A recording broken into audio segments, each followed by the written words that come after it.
What we do here is go back.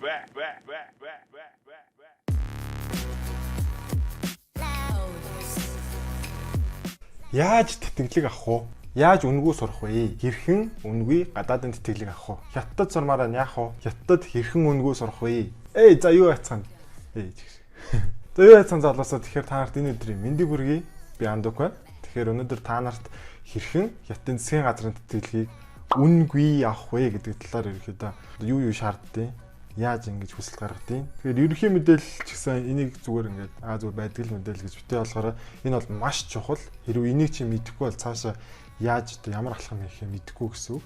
Тэгэхээр энийг ерөнхийдөө бол имжлэгээ заавал дуустал үзээрэй гэж та нарт зөвлөж байна. Игжээж та нарт тэтгэлэгтэй болно шүү заа юу. Тэгэхээр юуны түрүүнд яагаад хятадын засгийн газрын тэтгэлгийг авах хэрэгтэй талаар та нарт хэлье л да. Одоогийн байдлаар Монгол улсаас хамгийн их оюутан сурч боловсрж байгаа гадаад орн гэх юм бол Хятад улс байдаг. Хятадд ойролцоогоор нэг 10,000 гаруй оюутан залуучууд хэл сурах болон бакалавр, магистр, докторт суралцж байдаг. Тэгэхээр эндгээр 10,000 оюутнуудын тодорхой хувь нь засгийн газрын тэтгэлэгтэй, тодорхой хувь нь өөрийнхөө зардлаар, тодорхой хувь нь сургуулийн тэтгэлэгтэй, бас мужийн тэтгэлэгтэй, хотын тэтгэлэгтэй ингээл янз бүрийн тэтгэлэг аваад сурдаг. Ерөнхийдөө энэ удаагийн бичлэгээр би та нарт хэрхэн засгийн газрын тэтгэлэг буюу хамгийн том тэтгэлгийг авах уу, ямар шалгуур үзүүлэлттэй байх уу гэдэг талаар бичлэг хийж оруулах гэж байна.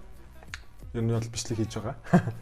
Тэгэхээр Хятад улс 2020 он гэхэд дэлхий дээрх хамгийн их гадаад оюутантай гадаад оюутан суралцуулж байгаа орн болох ийм зорилго тавьсан байгаа. Нийтдээ 500 мянган гадаад оюутанг одоо суралцуулахаар ийм төсөвтэй байдаг.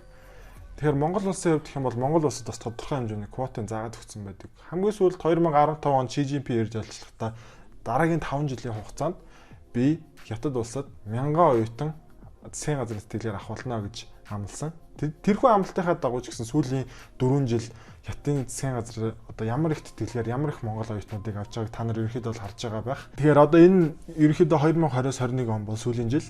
Тэгэхээр та нар заавал материалаа өгөөрэй. Үзээд алд юунаас нь авах вэ? Энд чинь алдах юм ерөөсөө юу ч байхгүй шүү дээ. За одоо тэгэхээр шүү дээ. Хэдүүлээ яг ямархуу бичиг баримт бүрдүүлж энэхүү тэтгэлгийг авдаг талаар ярилцъя. Хамгийн эхлээд чамд гадаад паспорт авах хэрэгтэй. Хоёрдугаар гэх юм бол ерөнхий боловсролын гэрчилгээ. Энэ бол чи бакалавр сурах байгаа тохиолдол шүү. Хэрвээ чи мастер сурах байгаа бол чамд бакалаврын диплом байх хэрэгтэй. Доктор сурах байгаа бол мастерын диплом байх хэрэгтэй байдаг. Гуравдугаар гэх юм бол чамд одоо Хятадын яг ингэж гадаад оюутнуудыг хүлээж авах эрүүл мэндийн хүснэгт байдаг эрүүл мэнд чи одоо ямар асуудал вэ гэдэг. Чи тэрийг бол шинжилүүлэх хэрэгтэй.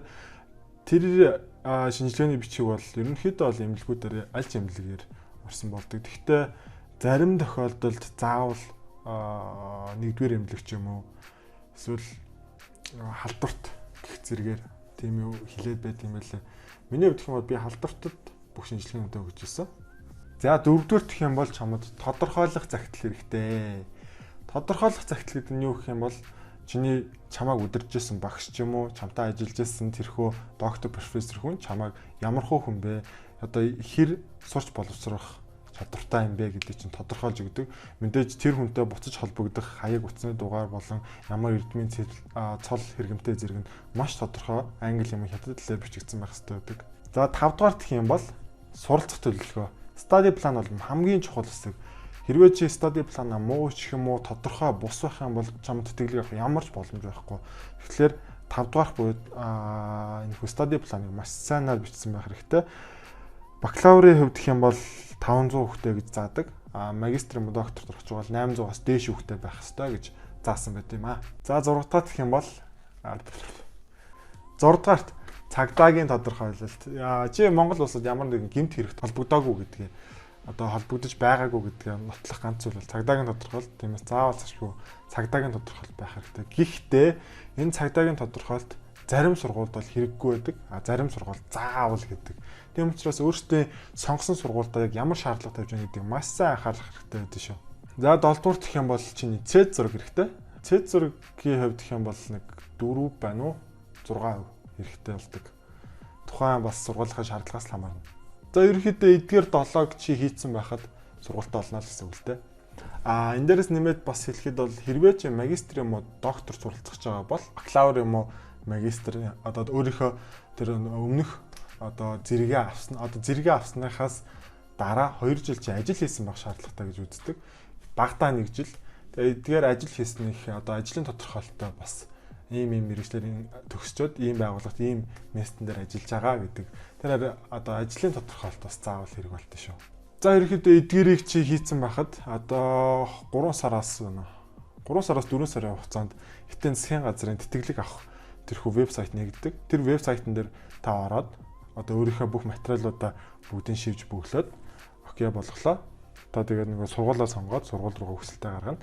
Үүнээс гадна заавал нөгөө файлаар та ингээд хүсэлтээ гаргаснаас гадна заавал нөгөө нэг ориг цаасан хэлбэрээр нь шуудангаар тухайн сургуулийнхаа тэр гадаад офис руу гадаад оюутан тэтгэлэг хариуцсан багш руугаа өөрийнхөө материалаа заавал мэйлдэх хэрэгтэй. Мэйлдсэн материалыг чинь тэр тухайн хүн аваад дээрээс нь тэр одоо засгийн газрын сайтн дээр бүртгүүлсэн тэр мэдээлэлтэй чинь тулгаж үзээд окей асуудал өгөх юм бол тэтгэлгийн хариучин 6 сарын сүүл 7 сараар гарчна. Тэгээд та 1-р шатанда тэнцсэн байна. 2-р шатан дээр манай сургуулийн сайтанд бүртгүүлээд нөгөө нэг одоо урилга хүлээж авах имэйл, одоо урилга хүлээж авах хаяг, утасны дугаар зэрэгэ бүглөөрэй гэдэг тийм одоо мэйл ирдэг. Тэрний дагуу орж бүртгүүлээд бүх мэйлээ окей болгох юм бол таны урилга чинь ерөөдөө 7 сарын сүүл 8 сар ихэд чинь үрээд ирнэ. Тэгээд 8 сард визэндээ ороод та тэтгэлэгтэй орох боломжтой болох юм аа. За ерөөдөө энэ удаагийн бичлэг ерөөдөө маш товч бөгөөд маш тодорхой та нарт ерөөдөө мэдээллийг өгсөн гэж найдаж байна.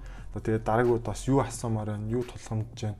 Хятадын засгийн газрын тэтгэлийн талаарх болон сургуулийн тэтгэлэг, мужийн тэтгэлийн талаар өөр асуух тодорхойлолтууд байвал чи коммент хэсгээр үлдээгээрэй. Миний бичлэгийг бас өөр найзуудтай түгээгээрэй, шеэр хийгээрэй. Бас миний сувганд subscribe дарахаа мартаа. Тэгэх юм бол би өшөөд шаашна та нартай шинэ мэдээлэлүүд чинь цагаалт хүргэн шүү дээ. Тэгээд дээрэс нь subscribe байж нэг хонхоо дарахаа мартаа. Тэгээд иймэрхүү юм ихэд болж байгаа юм да. Би та нарт шээ гоё мэдээллүүдийг хүргэх нэ. Тэгээ өөр гоё мэдээлэл юу авмаар байна тэгээд хэлэхгүй окей. I'm out. Peace out. See you next time.